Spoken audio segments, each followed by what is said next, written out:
Hi there folks, and welcome to this easiest way to learn C programming. In this video, I will show you how to learn C coding in an easiest way that you can imagine. So what are we waiting for? Let's get started. Let me go ahead and maximize this editor. And as you can see, I have this file created, ex75th_unions as function parameters.c. So you may have noticed as well that I have created these statements a while ago. So we have the function prototype in here. We set it to void. So two function parameters or function prototype. So today we're going to learn unions as function parameters.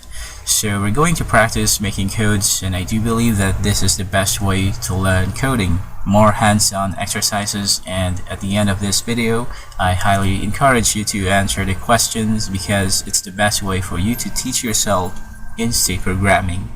So going back to the unions as function parameters that we are going to discuss for today. So a function can have union parameters that accept arguments of a value when a copy of the union variable is all that is needed.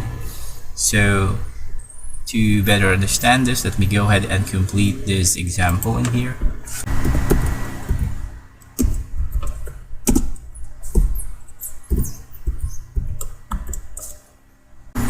So here is the complete example of the unions as function parameters. So let's go ahead and quickly run this, compile and run. And as you can see, we have the correct result. ID is 42. So again, a function can have union parameters that accept arguments of a value when a copy of the union variable is all that is needed. For a function to change the actual value in a union memory location, the pointer parameters are required. So as you can see, we have used the pointer. We have function prototypes. We declared it in here. And we have the definition for the functions in here. So again, just a quick reminder, you might be asking yourself why we use pointer variable to set the data. So again, when you state a variable as a function argument, the interpreter parses it and passes the function only the variable value, nothing about the variable itself. If you just want to display the value, then this is enough.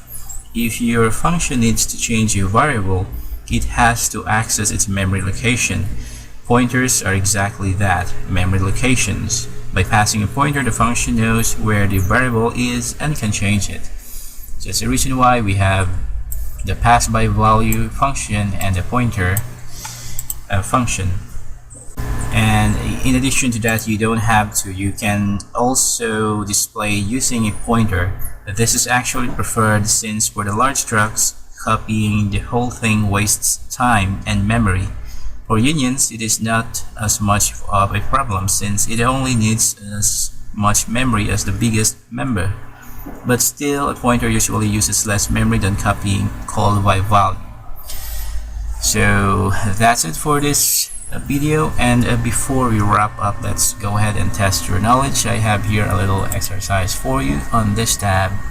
So I want you to fill in the blanks to declare a function taking a union parameter and printing the value of the ID underscore num member.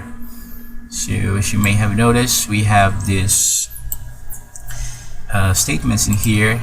There's a blank spaces in here that you need to fill in, and if you already know the answer, please put it in the comment section below. Thank you.